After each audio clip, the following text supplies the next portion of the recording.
you know, 2 Thalia halls sold out. We have to thank you for that. How does it feel to you guys? I think it feels great. I grew up out in South Elgin. Yes, I always kind of knew Chicago I always kind of knew Chicago just as like a destination almost, but I've lived here for 11 years, and it's really cool to, I don't know, play all these venues I've always dreamed of playing, like 2 nights at Thalia Hall, and I don't know, I'm very grateful for it. So, yeah.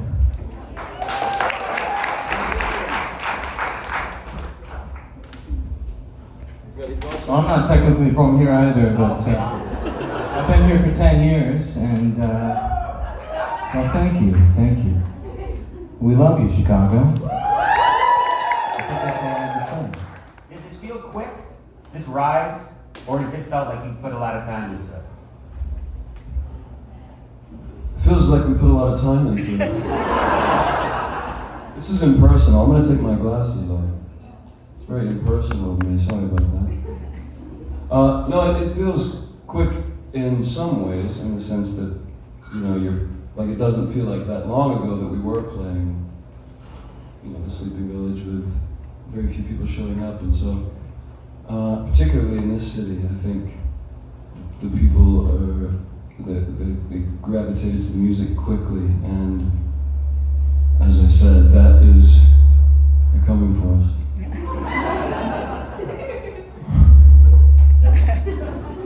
That is, I think, a large part due to the radio that we've gotten here, and I think both XRT and Q101 have been fantastic supporters of us. And we love you for that. WGN, yeah, we played WGN twice. The first record, the second, just recently we played. And yeah, I think it just feels nice to feel embraced by, and to see the faces that you see at the first gig still coming around, you know? I mean, that means a lot. Can you point them out now? Well, yeah, there's a handful of them, yes, every gig, I think. And then there's some new faces too, which is always nice. So, I don't know, that sticks with you, you know? Anyone else? Thoughts? I forgot the question. Okay. All right, we all have our favorite songs and the ones that we want to hear live. Mine is Always Be Fine. Anyone else? Yes. You don't hear it very often. Is there a reason for that? Yeah, we played it once, and like half the room went to the bathroom. So we thought maybe we shouldn't play that again. But maybe someday. You guys need to cheer for it. We need to What do we think of Alex's work in the videos? That was a lot of work that he put into this stuff. Yeah. And we've made every music video with this guy at this point. It's true. We keep him employed. It's true. All right, so what secrets did Morrissey share with you that you can share with us?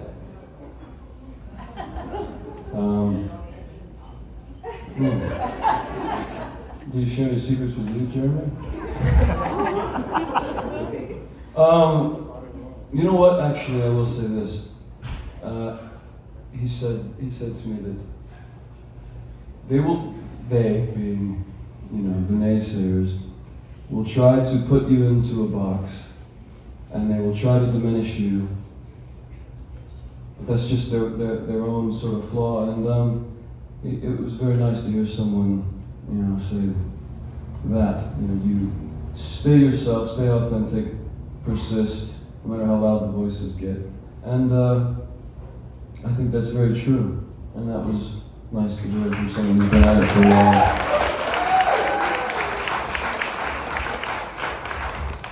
That's the only one I can tell you. No thoughts? That was the one piece of advice. Alec, I have a question for you. Oh, gosh. What was your most difficult moment on set with us? Most difficult moment on set. Well, there was one in particular which didn't make it to a full-fledged video, but if you guys have seen the Pink Palace visualizer on Spotify, So we shot that at a house that's called the Home of Tomorrow. Yes. Out down by Gary. It's on the coast. It's a forgotten World's Fair relic. And it's beautiful. It's a pink palace, quite literally. And what? Yes, that's the one. So we couldn't get permission to shoot there, but I figured it's isolated enough where we could try to steal it. And so we drove down there, and we stood at the edge of the property for a long time, and a lot of cars went by. We just figured nobody's there. So we ran onto the property and sort of let Wes here lead, and he ran straight upstairs to the balcony. And so I freaked out a little bit because I was like, if we get caught, this is very clearly trespassing. But we shot a bunch of great stuff there, and unfortunately it didn't make it to a full-fledged video. You can see 7 seconds of it in the Pink Palace visualizer on Spotify.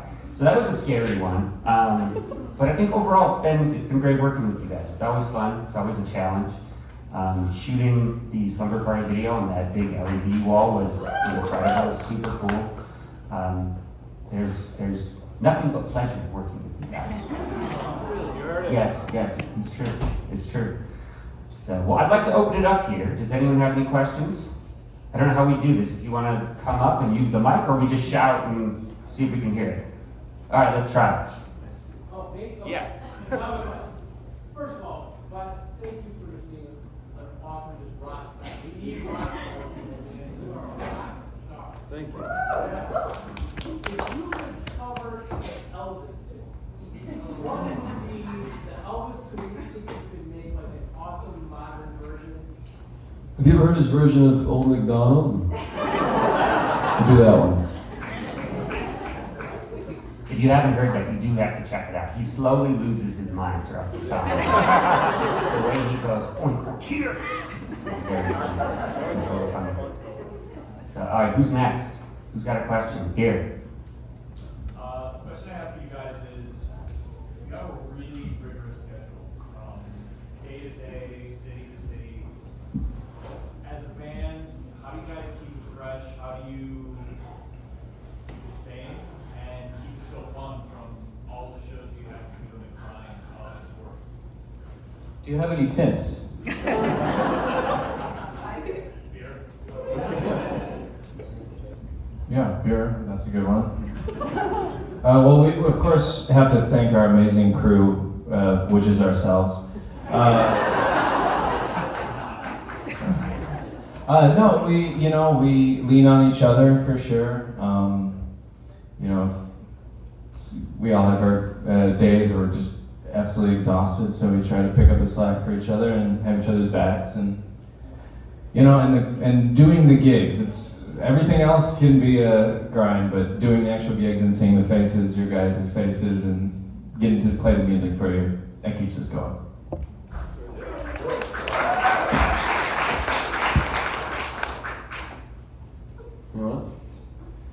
Wes, you being from Port Arthur, Texas, how do you go from being in Texas, hanging out at your house, to coming in contact with the other guys in the group? Like, where was the connection since you were so far away?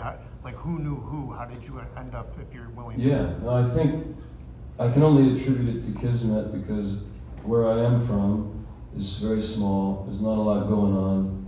I mean, I quite literally had like one friend, and that was nearly half the population. So it was difficult to find friends, much less anyone into music. So I had a friend there, and thankfully, growing up with the internet, I met people in various different places in the country via the internet. And I had a friend that was in Chicago, and that was my first sort of decision to visit. And he introduced me, I think the first person he introduced me to was Jack, and this was probably 10 years ago, if not 10 years ago. And after that, it was just like that kind of thing where people, they know one another. You eventually meet the right people, you think, and then those people they leave, or you kick them out.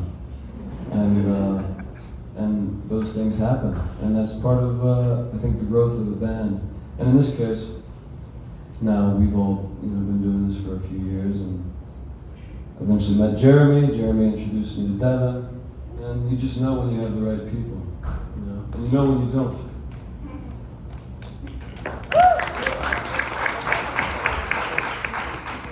If you guys had to switch positions in the band, which position would you be? Jeremy would sing. Have you heard his impression? Let's hear it. No, we want to hear Best it. impression. What? The one he did at Leeds. Yeah, that's the one. I'm not letting him do it, Tom. I think I would want to play bass. That's very fun.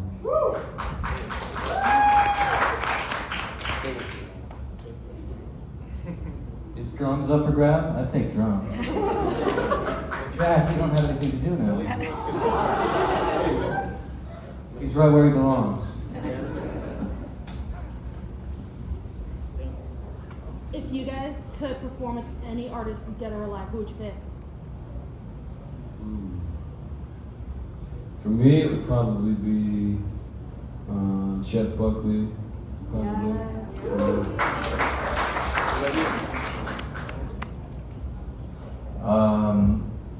I'd love to do something with Julian Casablancas.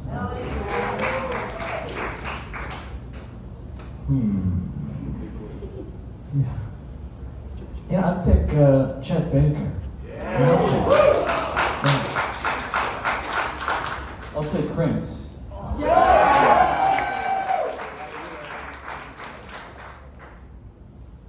That's just for Tom.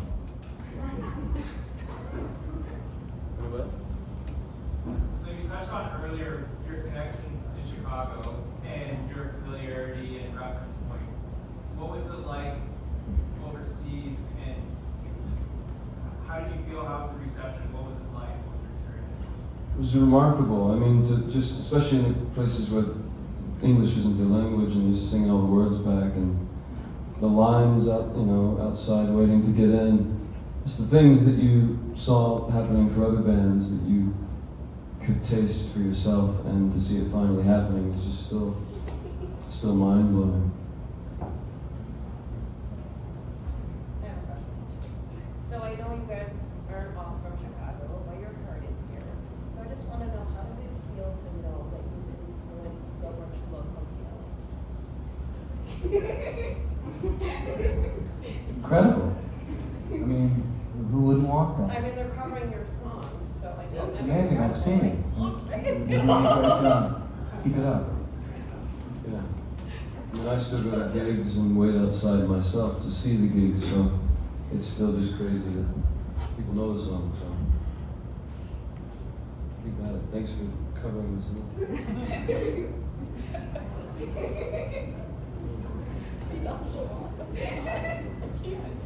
So my question is like, how was your life before all this? Like, what do you imagine that you would be doing instead of being here today? My life before this, yeah, it was, what's the word? Bleak. That was how my life was. But you know, I had a lot of hope and determination and songs. So it's crazy that just those three things can take you away from that, you know? What was the first show you guys did where you felt that, where you knew that you really had something, that you felt that you get I think Jeremy and I have the same answer. We got to maybe our third gig, fourth gig. We got to open for Inhaler, and yeah, great band at the Subterranean in Chicago, and I couldn't sleep that night. I mean, they were screaming at us like we were the Beatles. No, it was really cool. Probably the first time I really felt like.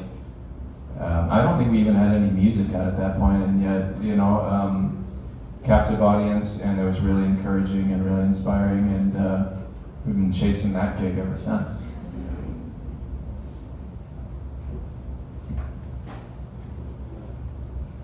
There's someone right over there that just keeps raising her hand.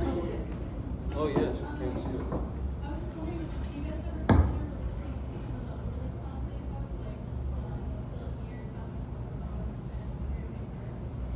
A lot of people ask that, and I imagine someday they might see the light of day, but probably posthumously. Got one. What is your songwriting process like? Like, do you do lyrics first and then music? You all work together? Somebody brings a piece, or? So many different ways, actually. I mean, it's been, yeah, like sometimes it's a lyric, sometimes it's a melody, sometimes it's someone in the band sends the music, and then I'll go to the lyric and melody, or sometimes the other way around. So it's just, thankfully, there's so many different ways that it can happen. You obviously was emerging as a lyrical wordsmith, and there are two previous people that I think of as wordsmiths with the lyrics.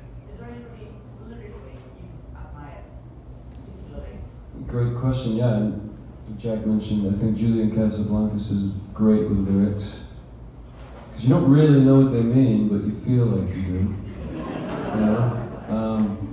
So that's a. I'm sure there's a league of people that I would think of with more time, but he comes to mind for sure. Desert Island's question. You have one record. Each of you gets to pick one record, and that's it. You're stuck with it until you die. I think I'd perish in silence, to be honest.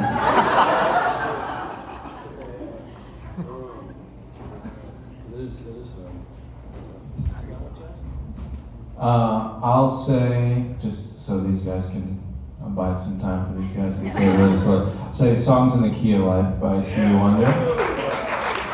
Plus it's long, so it's like as long as 2 albums, so. That is such a hard question. I don't know how to answer that, honestly. But the one that comes to mind right now is this great, actually, Devin, you showed me this record like years ago. But it's like a live Donny Hathaway record. It's just called Live, and it's amazing. It's just, I don't know, it's a good vibe. I'd probably bring one song, and it would be All Flowers in Time Bend Towards the Sun, which is the Jeff Buckley and Liz Fraser from Cockatoo Twins duet that is, I think maybe my favorite song of all time. If I actually have to pick, I think I'll say Speaker Box, The Love Below by Outkast. It's kind of 2 records, I don't know if that counts, but. Alright, what are the fears that you guys have? What are you scared of?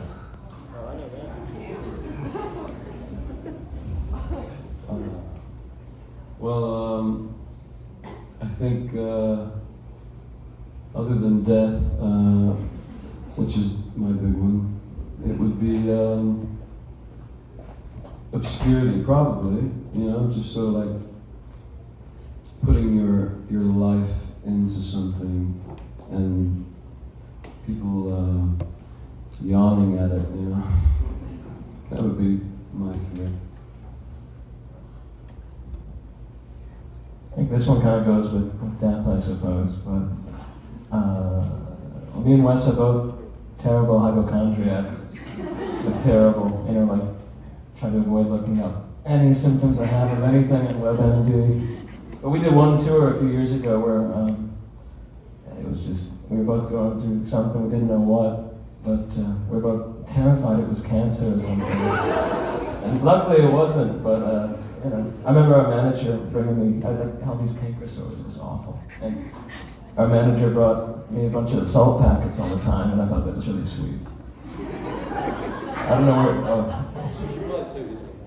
it was mono. But I thought it was cancer. Yeah, so I'm very grateful it was just that. What was yours? It was obscurity. So yes, hypochondria, it's a terrible, terrible thing. How about you, Jack? You don't fear it? I don't know, breaking a guitar string during a guitar solo. That's my greatest fear in life. So that's pretty good life. I didn't have one. You guys all have very, now I'm afraid of that as well. Obscurity, death, illness. Yeah, I was doing fine before this. Alright, who's next? I read somewhere that the movie Possession kind of informed the album. Can you explain that a little more? Yeah, I can. Did you watch it? Oh my god, I was like, what am I watching? Did you watch it before knowing that it informed the album or after? It's because of this. Yeah, so because of this, okay, I'm sorry. Well, you know, I mean, outside of all the like obvious, grotesque stuff, there is a story of a couple falling out of love and infidelity and the struggle around, you know, trying to salvage this thing that is seemingly hopeless. The part where, you know, he catches her having sex with the beast is irrelevant to the album. And then of course I love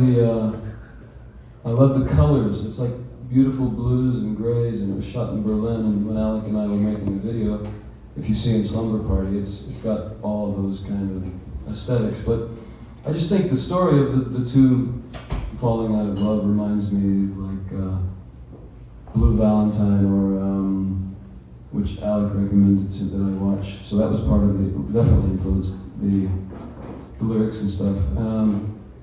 So like Possession, Blue Valentine, Lost in Translation, and three movies that I think are quite similar in certain ways. That's a good question. Let's go for it. Can I gush over you guys? Yes. I'm a producer for WGN Morning News. I've been doing it for a long time. I've had a lot of live music, a lot of artists like yourselves, but you guys could have been more professional and friendly to our crew. You guys just came off your European tour and showed up on our show. I think you had maybe 24 hours of rest. You guys delivered an amazing performance. I'm so happy to have you guys in our life. You guys are excellent performers. Thank you. And I remember chatting with you. You guys were the best, professional, to the point we got it done. And so thanks for saying that. Really. It's very nice. If you guys could do a song in any other genre, what would you pick?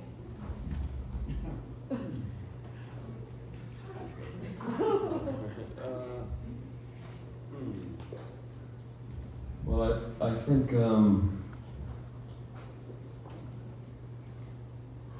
yeah, that's a good question. You got an answer for that, though? I think it'd be fun to make a dance record. Yes! Yeah.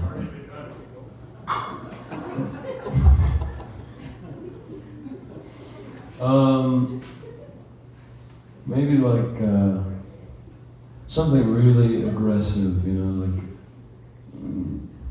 like yeah, traditional punk, probably. Yes.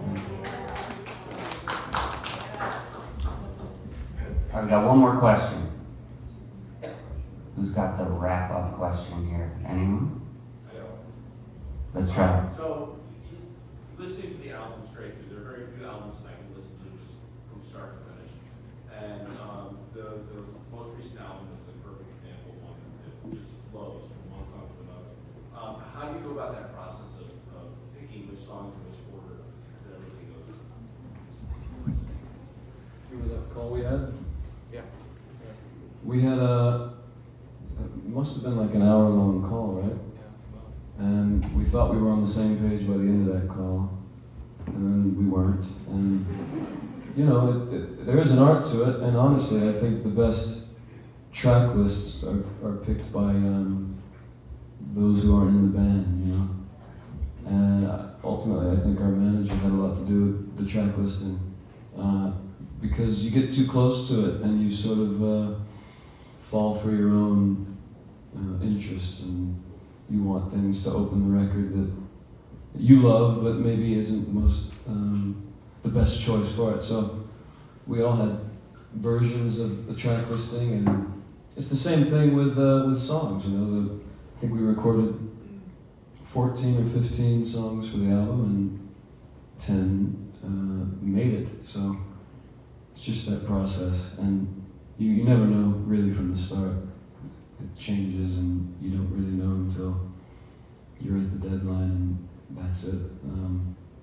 So yeah, that's pretty much how it went. Aren't you guys curious about those 4 songs that didn't make it to the record? Will there be an opportunity to hear those? Yeah. All right, everybody, before we wrap up here, I want to start the campaign to get Always Be Fine back on the set list. So we need rounds of applause right now to get us back in there. So we're going to do it. We're going to have to do it. All right, well, thank you all for coming. This was a real pleasure. Thank you guys for having me up here. It's been a great relationship working with these guys, and hope to see you all tomorrow and Friday. They're going to sign stuff in the back, so be sure to say hello. Thanks, everybody.